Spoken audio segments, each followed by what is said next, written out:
हां हॅलो, तुम्ही उठा जरा एक मिनिट. हॅलो, हां, काय झालं सदरील प्रकार काय झालाय? 11 तारखेला मी माझं स्वतःची जागा आहे, हां त्याचा सिटी सर्व्हे नंबर आहे 1701. हां त्या जागेत माझं दुकान आहे. दुकान हॉटेल आहे. घर प्रपंच भागवण्यासाठी मी हॉटेल उघडायला गेलो होतो. हॉटेल उघडायला गेलो होतो, तू गल्लीतच कसा आला म्हणून भवानी शंकर नागनाथ कनकधर, त्याची बायको शुभांगी भवानी शंकर कनकधर, मुलगी श्वेतांबरी भवानी शंकर कनकधर, मुलगा समर्थ भवानी शंकर कनकधर. ह्यांनी मुलीच्या हातामध्ये तिकीट होतं, आमच्या भावाच्या हातामध्ये चाकू होता, बायकोच्या शुभांगी भवानी शंकर कनकधर हिच्या हातात विळा होता आणि पोराच्या हातात दगडं होते. आणि मग ह्यांनी आले की तू गल्लीतच कसा आला म्हणून ह्यांनी लाथाबुक्क्यानं मारायला चालू केलं. मग मी दुकानात पळालो की लगेच मध्ये आले की लगेच आमच्या भावानं लगेच माझ्यावर वार चालू केले. चाकूनं मला हात आडवा घातला, हातावर मारलं, छातीवर मारलं, उजवीकडं डावीकडं मारलं आणि तुला मी आता 2 दिवसात संपूर्ण टाकतो. 8 तारखेला तुझ्या बायकोला मारलं, पोलिसांनी माझं काय वाकडं केलं. पोलीस स्टेशन माझ्या खिशात आहे. DSPला मी पैसे देतो आणि DSP माझ्या खिशात आहे. मी काहीही करू शकतो. अट्रॉसिटीचे गुन्हे दाखल करू शकतो, मी फोक्सोचे गुन्हे दाखल करू शकतो, बलात्काराचे गुन्हे दाखल करू शकतो. तुझ्यावर 307 करून तुला मी जेलला घालतो आणि तुला जे काय कोण बोलते त्यांची बी नावं घालतो. मला अट्रॉसिटीत नावं घालून माझ्या बायकोचा हात धरला, बलात्काराची केस करतो. आणि म्हणून मी तो तुमच्यावर आता दाखवतो ह्याच्या पूर्ण. बरं, ह्याच्या आधी तुमच्यावर सुद्धा फोक्सोचे आणि अट्रॉसिटीचे आणि तुमच्या पार्टनरवर सुद्धा गुन्हे दाखल केले. त्यावेळेस काय केलं होतं त्यानं पोलीस अधिकाऱ्यांनी? 7/9/2024 वार मंगळवार होता, गणपती पाडायचा तो दिवस होता, गणपती जाणार होते. त्या दिवशी त्याच्या आदल्या दिवशी मारहाण करून आम्हाला हॉस्पिटल ॲडमिट होतो मी, तुळजापूर सिव्हिल हॉस्पिटलला. त्यावेळेस भालेराव लोखंडे साहेब आले आणि तुम्हाला पोलिसांनी बोलवलं म्हणून सांगितलं, DSP ऑफिसला नेलं आणि त्या ठिकाणी तुमच्यावर फोक्सोसारखे गुन्हे दाखल केलेत आणि तुमच्या मित्रावर अट्रॉसिटीचा गुन्हा दाखल आहे आणि तुम्ही आम्हाला 2 लाख देत असेल, तुम्ही आम्हाला जर 2 लाख देत असेल तर तुम्हाला आम्ही इथनं सोडतो, अटक करून जामीन करून घ्या असं म्हणत होता निलेश देशमुख DYSP. बरं, सदरील गुन्हा दाखल झाल्याच्या नंतर तुमच्या भावाच्या प्रॉपर्टीचा आणि तुमचा वादविवाद चालूच आहे, बरोबर आहे का? हो, वादविवाद. म्हणजे तुम्ही त्या जागेत किती दिवसापासून आहेत? कमीत कमी मी जन्मल्यापासून माझा जन्म तिथं झाला, माझं लग्न झालेलं आहे, माझे मुलं तिथं झालेले आहेत. म्हणजे 2009ला माझं लग्न झालेलं आहे आणि माझी लेकरं तिथंच झालेले आहेत. कोर्टामध्ये वाद चालू आहे, कोर्टात वाद चालू आहे. बोरीच्या शेतात 2 वर्षाचा त्यांना असताना घेतलेली जमीन आहे. मी त्यावेळी जन्म झालेला नव्हता म्हणून मी त्याला वाटून मागितलं तर तुला देत नाही, काय करायचं कर. मग मी काय केलं, रेल्वेचा अर्ज लावला की रेल्वेचे पैसे मिळू नये म्हणून. एकत्र कुटुंबात आहे आम्ही, 4 जण आहेत, भवानी शंकर नागनाथ कनकधर, अनिता शरद ताटे, अर्चना गणेश कांबळे आणि लक्ष्मीनारायण नागनाथ कनकधर. आम्ही 4 भाऊ आहोत. आमच्या आज तगायत वाटण्या झाल्या नाहीत. मग आमचा चुलता आहे मामलेश्वर मार्तंड कनकधर, ह्याच्या सांगण्यावरून हा प्रकार सगळा चालू आहे. परंतु या ठिकाणी सगळ्यात महत्त्वाचा म्हणजे मामलेश्वर मार्तंड कनकधर जी व्यक्ती आहे ती खाजगी सावकार आहे अशी त्याची गावात चर्चा आहे. खाजगी सावकार आहे, दुसऱ्याच्या बाया ठेवायचा त्याचा धंदा आहे. स्वतःची बायको मारली त्या माणसानं, हे ढकलून दिली आणि सांगितलं की पाय घसरून पडली म्हणून. त्याच्यावर जेलला सुद्धा गेला होता तो. मग सदरील प्रकरण कसं काय गपचूप बसलं? सदरील ह्या माणसानं जर एवढे स्वतःच्या बायकोला मारलेले म्हणले तर पोलीस प्रशासन काय त्यांच्यावर कारवाई करत नाही? पैशाच्या जोरावर तो काही करू शकतो. त्यानं आमची सुपारी लावलेली आहे. ही भवानी शंकर कनकधर काल किती तारीख होती? काल 17 तारीख होती. 8:08 ते 13 इथं सिव्हिल हॉस्पिटलच्या बाहेर मी लघवीला गेल्यावर तिथं रोडवर येऊन सांगितलं की तू वाचला, तुला 2 दिवसात मी खलास करतो. आणि तुझा जो दोस्त आहे उमेश शंकर जाधव, ह्याच्यावर मी आमच्या बायकोला धरलं, विनयभंगाची केस आणि अट्रॉसिटी केस करून जेलला पाठवतो म्हणला. बरं, सदरील हे प्रकरण घडत असताना येथील पोलीस प्रशासन कुठल्या प्रकारची कारवाई करत नाही का? नाही, मी 112ला फोन नंबर केला होता. 112चा काय त्यांनी 112ने सांगितलं की पोलीस स्टेशनला आम्ही कळवलं आहे, तुमच्यापर्यंत येतील. त्यांनी आले नाहीत म्हणून मी वाट बघून 1 तासांनी शिकारे मॅडम म्हणून आहेत कॉन्स्टेबल तुळजापूर पोलीस स्टेशनला, मी त्यांना फोन लावला. त्यांना सांगितले की माझ्या जीविताला धोका आहे. त्यांनी म्हणले तुम्ही काय घाबरू नका, मी मांजरे साहेबांनाशी चर्चा करते आणि मग तुमच्याकडे येते म्हणली होती. आज तागायत माझ्यापर्यंत कोणसुद्धा आलेला नाही. त्या दिवशी शिकारी मॅडम आल्या होत्या जॉब घेण्यासाठी. त्यांनी सांगितले की तुमचा जर तक्रार नसेल तर जॉब घेते. मी तक्रार आहे म्हणल्यानंतर सांगितली तुम्ही पोलीस स्टेशनला येऊन जॉब. आज कितवा दिवस आहे तुमचा इथं? आज मला 8वा दिवस आहे आज. या ठिकाणी शिकारे मॅडम जे आहेत ते शासकीय कायद्यानुसार त्यांनी इथे येऊन तुमची नोंद घ्यायला पाहिजे की सदरील प्रकार कशामुळे घडला, का घडला आणि ह्याला कारणीभूत कोण आहे, त्याच्याबद्दल तुमची विचारपूस करण्यासाठी शिकारी मॅडम पुन्हा आल्याच नाहीत का? आले नाहीत. आनंद साळुंके साहेब त्यांच्यासोबत होते. त्यांनी म्हणले घ्या जॉब घ्या म्हणले होते बरं का आनंद साळुंके साहेब. तर ह्यांनी म्हणले नाही म्हणले, मला फोन आला म्हणले घेऊ नका म्हणून. बरं, तुम्ही पोलीस स्टेशनला तुळजापूरच्या पोलीस स्टेशनला गेले असता तेथील PI मांजरेकर साहेब यांचा प्रतिसाद तुम्हाला काय भेटला? त्यांची माझी गाठच नाही पडलेली. त्याच्या अगोदर आमच्या घरच्याला 8 तारखेला मारलेलं होतं. मग आम्ही जेव्हा विचारायला गेल्यावर त्यांनी सांगितले की तुम्ही केस करू नका, मी तुमचं केस सबमिट होतो बरं का. हां आणि नंतरनं सांगितले तुमचं 15 तारखेला या तुम्ही. हां गेल्या 11 तारखेला गेल्यावर. आणि मग त्यानं त्याचा राग मनात धरून त्यानं आपल्याला त्या दिवशी जिवंत संपवण्याचाच बेत होता त्याचा. पण कर्मधर्म संयोगानं नशिबानं आपण वाचलो. भाकाळी दगडं घातलेले आहेत. बरं, सदरील प्रकार घडत असताना त्याच्या घरातील परिवारातील कोण कोण व्यक्ती आहेत ज्या खोटे गुन्हे दाखल, अट्रॉसिटी सारखे गुन्हे दाखल करण्याचा प्रयत्न करायला ते काय कारण काय? कारण आम्ही हिंदू खाटीक जातीचे, आम्ही खाटीक समाजाचे असल्यामुळं त्याचा तो पोलिसांनी त्याला शिकवलेला आहे. आणि तो पोलिसाचे धागे म्हणजे त्यांचे संबंध असल्यामुळे त्यांनी खोटे गुन्हे दाखल करण्याच्या प्रयत्नात आहे. पण या ठिकाणी जे गुन्हे बी दाखल होईल त्याला पोलीस प्रशासन कसं काय मदत करते? कारण काही पैसे, सामर्थ्य पैशाचं आहे ना. म्हणजे ह्याच्या आधी वेळेस बी ज्यावेळेस तुमच्यावर अट्रॉसिटी आणि फोक्सोसारखे गुन्हे दाखल झाले त्यावेळेस बी त्यांनी असं म्हणणं आहे की येथील पोलीस उपविभागीय अधिकारी निलेश त्यांचं काय नाव देशमुख यांनी तुमच्यावर फोक्सोसारखे गुन्हे दाखल करण्यासाठी काहीतरी 5 लाखाची मागणी केली होती म्हणून, बरोबर आहे? आम्ही त्यांच्यावर आरोप पण केला होता. त्यांनी कोर्टात पण सांगितलं की आमच्यावर पैशाची मागणी केली आहे.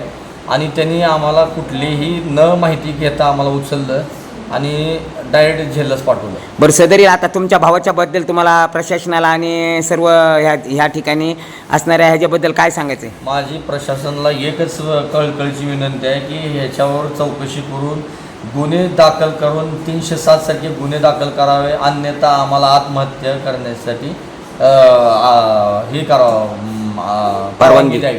म्हणजे तुम्ही आता जर ह्या ठिकाणी प्रशासनानं जर तुमच्या होत असलेल्या ह्या अन्यायाला जर लवकरात लवकर न्याय नाही दिल्यास तुम्ही आत्महत्या करणार? हो. बरं, आता सदरील अजून एक महत्त्वाचं, तुम्ही जे राहत असलेली जागा ही तुमच्या मालकीचीच आहे? हो, आमच्या वडिलोपार्जित आहे. आमच्या वाटण्या झालेल्या नाहीत. कोर्टात दावा प्रकरण चालू आहे. माझ्या घरातले 7 ते 8 लाखाचं त्यानं सगळं सामान नेलं आहे. माझं सोनं आहे, चांदीचे देव आहे ती. मग पोलीस 70-80 हजाराचे साडे आहेत. तर पोलीस प्रशासन म्हणते त्याच्या नावावर घर आहे. पोलीस प्रशासन तुम्हाला कुठल्या प्रकारची मदत करत नाही का? पोलीस प्रशासन म्हणते की त्याच्या नावावर घर आहे, आम्ही काहीच करू शकत मग नाही. पोलीस प्रशासन तुमच्यावर गुन्हेच कसं काय दाखल करते त्याच्यामार्फत? मग सगळ्यात मोठे धागेदोरे आहेत ना त्यांच्या हात बांधलेले. म्हणजे धागदोरे म्हणजे सगळ्यात महत्त्वाचं. तुम्ही कुठलाही गुन्हा न करता आतापर्यंत मला वाटतं तुमच्यावर 3 का 4 केसेस दाखल झालेत. किती झाले? त्यांनी संपवण्याचा प्रयत्न केला. काल सुद्धा त्यानं दिलाय. तर पैसे त्यानं फेकते. आणि त्यानं इथं सिव्हिल हॉस्पिटल मी ऍडमिट असताना सुद्धा त्यानं इथे येऊन आणि त्यानं पायाचा काहीतरी तुम्ही मारहाण केली म्हणून सांगते ते? नाही, त्यानं प्लास्टर केलेलं आहे आणि त्यानं ते बनाव बनवून त्यानं आपल्यावर गुन्हे दाखल करण्यासाठी. काल एका ठिकाणी तो पळत असताना मोठ्या रनिंग जसं स्पीडमध्ये घोडा जसा पळत असतो त्या प्रकारे पळत होता. मग तो असा बनाव करून पोलिसांना काय करतोय? तो खोटे गुन्हे दाखल करतो, पोलीस प्रशासनाला हाताला धरतो आणि त्यांना पैशाचं आमिष दाखवतो. बरं, आता सगळ्यात महत्त्वाचं, सदरील प्रकरणात तुळजापूरच्या पोलीस स्टेशनच्या अधिकाऱ्याबद्दल तुम्हाला काय म्हणायचं? मला असं वाटतं की हे जे अधिकारी आहेत मांजरे साहेब ते आम्हाला न्याय देतील असं थोडं विश्वास वाटतो मला. विश्वास वाटतो, परंतु या ठिकाणी पोलीस प्रशासकीय अधिकाऱ्यांचा सुद्धा ह्याच्यामध्ये हस्तक्षेप असल्यामुळे खोटे गुन्हे दाखल करण्यामध्ये ह्यांचा सगळ्यात हात आहे असं तुम्ही म्हणला होता. हो, ते खोटे गुन्हे दाखल करतातच. म्हणजे पैसे घेऊन. चालतंय, तुम्हाला लवकरात लवकर न्याय मिळावा आणि हा शासनाला एकच विनंती आहे की मला न्याय मिळावा. मला राहायला घर नाही. आज सगळं त्यानं काढून घेतलेलं आहे. कपड्या सेट मला घराच्या बाहेर हाकललेला आहे आणि मी महाग घरात पोलीस बंदोबस्तात गेलेलो असताना माझ्याकडे व्हिडिओ आहे. त्यानं पेट्रोल स्वतःच्या अंगावर ओतून घेऊन आत्महत्याचा प्रयत्न करतो म्हणून त्यानं धमकी दिलेली आहे. तो व्हिडिओसुद्धा माझ्याकडे आहे. माझ्या पत्नीला 8 तारखेला, कालच्या 8 तारखेला मारलेला आहे. तो सुद्धा व्हिडिओ माझ्याकडे आहे. तरी पोलीस प्रशासन आम्हाला मदत करत नाही. त्याचीच बाजू घेऊन आमच्यावरच खोटे गुन्हे दाखल करतो. म्हणून मला शासनाला एक कळकळीची विनंती आहे की कसल्याही परिस्थितीत आम्हाला न्याय मिळावा आणि यांच्यावर सगळे गुन्हे प्रशासन तुम्हाला नक्कीच न्याय देण्याचा प्रयत्न करेल. चला, धन्यवाद. मी आभारी आहे त्यांचा.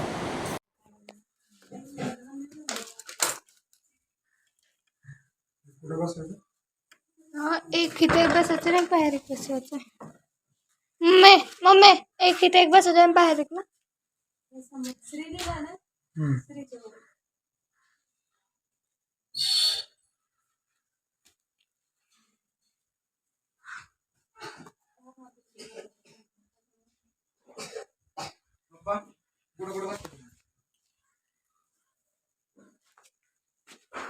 हो, इथे एक इथे बाहेर एक.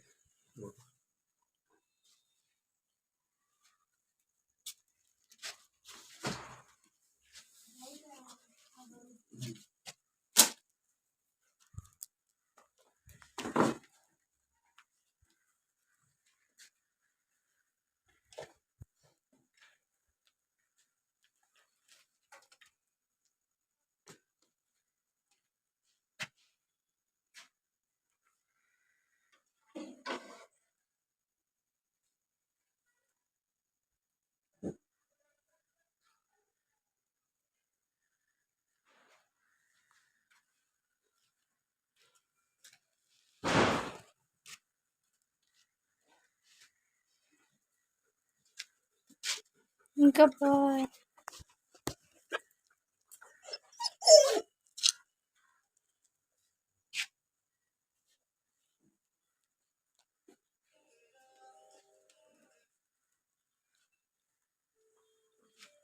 हड हड हड. ते खरं तर नाही, घाबरायला टाकू नको. काहीतरी होईल कधी काय. इकडे लांब गच्चीवरनं लांब फेकून.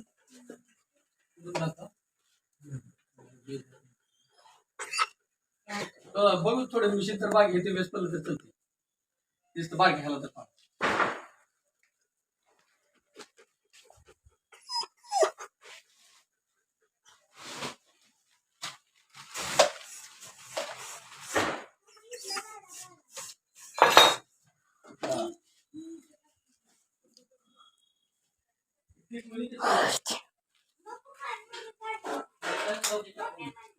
अरे हातात टाकून जा.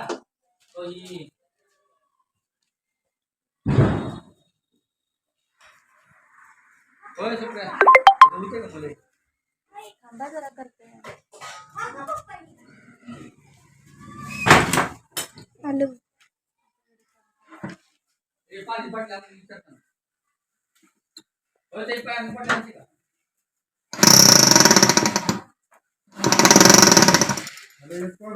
आपण आणि मी तिला पडत इथे वर पडत नाही. तू वरी पाणी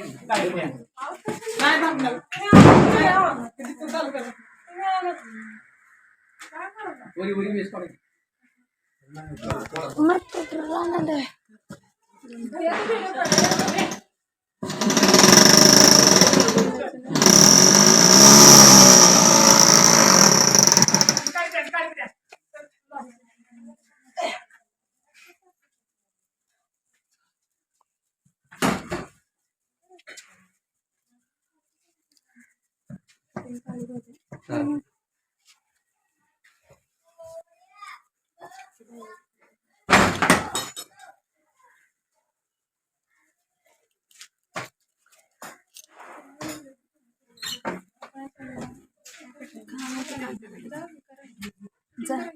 चालेल बाहेर जाऊ.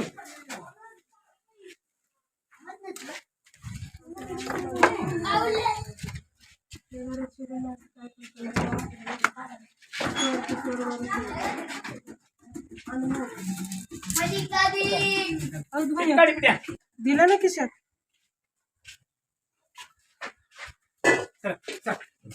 मॅडम जाता मी का शूटिंग कर. ए शूटिंग काढ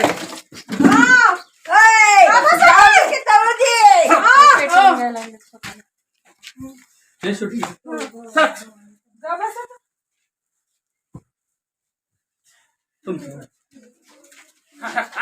आण काळी पेटी आण जातो बाहेर का का मोठा जातो मॅडम जातो का हा हा राहा तुम्ही तुझ्याकडे कर. चल.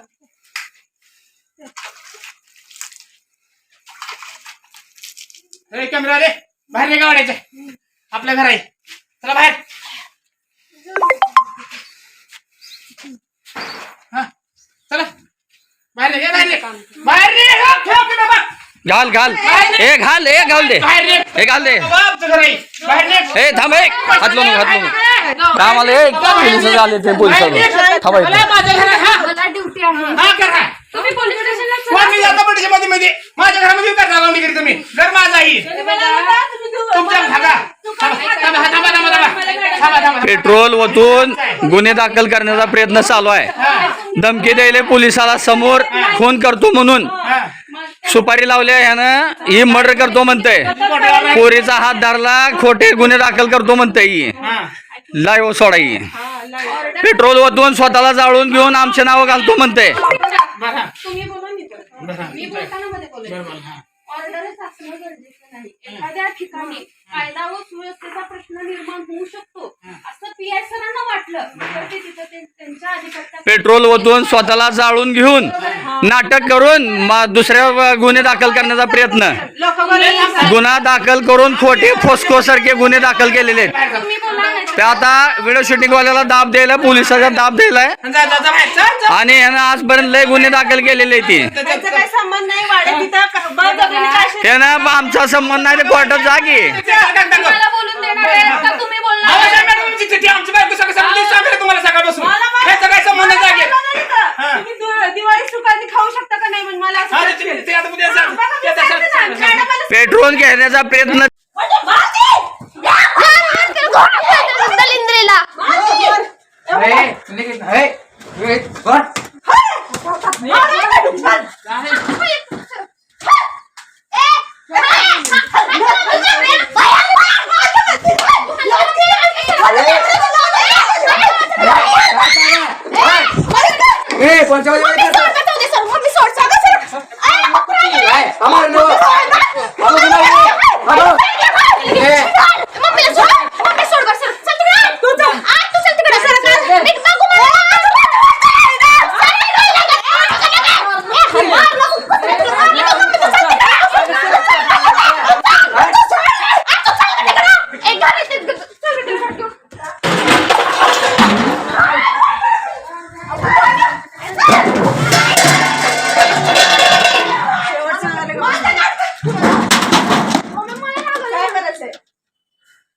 काय करायचं हे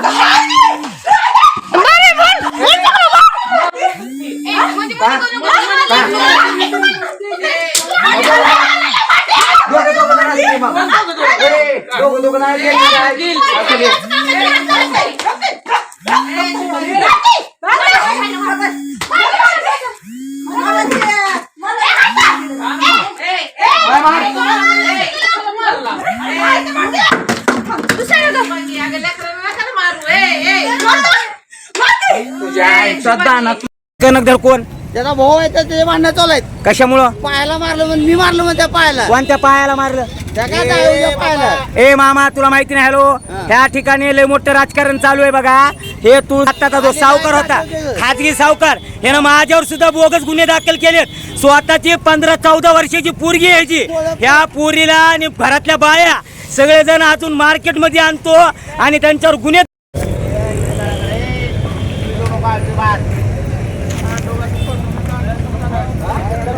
पायाला मारलं का तुझ्या पायाला ए का बरं मारायले तुला ती का मारायले विनाकारण मारायला कारण सांग काय मारायले मामा माझ्यात नाही मामा मीडियात आहे सर माझा तुला माहित नाही विषय सर का बरं मारायले ती ए सर ए सांग ए सर मामा सोड तुला माहित नाही सर तू मामा तुला माहित नाही सर तुला माहित नाही विषय वेगळा आहे सर कुणाच्या जात ए हा सर तू मामा थांब तू सर तू माझ्या तू नको मामा विषय माहिती नाही तुला विषय माहिती नाही तुला माहिती नाही विषय हा सर सर ते मामा तू थांब हो मी बात नाही ते बातचा बितचा नाही मी न्यूजचा विषय लक्षात दोघांचं बघून घ्यायची आई घाला तुम्ही तुझ्या आईला खाऊ घे ए का बरं मारायले तुला कारण ए मामा तुला मारायले का बरं ए का मारायले सांग तू हो का हे हा काय मार ए का बरं मारते तुला ते कशामुळं कोणत्या जातीवर शिवाय द्यायला कोणत्या जातीवर जात कोणती जाती कोणती हे बघा इथं बघा हे माणूस गेल्या 4 महिन्यापासून जातीचा नाव विषय घेऊन प्रत्येकावर गुन्हे दाखल करण्याचं काम करतोय हे तुळजापूर मधला बोगस सावकार आहे बोगस यानं प्रॉपर्ट्या एवढ्या हाणलेल्या आहेत लोकांच्या ह्याची पूर्ण कलेक्टरनं तपासणी करावी त्यावी बघा हे रोडवर बघा कसे भांडण हो का बघा हे लोक बघा आजूबाजूचे हो का ए उमेश मामा इकडे ए काय म्हणाल ते तुला ते काय म्हणाल ते कारण काय म्हणला माझा पाय मोडला म्हणला कशामुळे कुणी मोडला पाय मला माहित कोण मोडला पण तुला काय म्हणते ते कशामुळे कारण काय विनाकारण काय कारण काही काहीच कारण नाही पोलीस- भावाची भांडणं चालू आहेत आपण काय संबंध आहे? कोणता भाऊ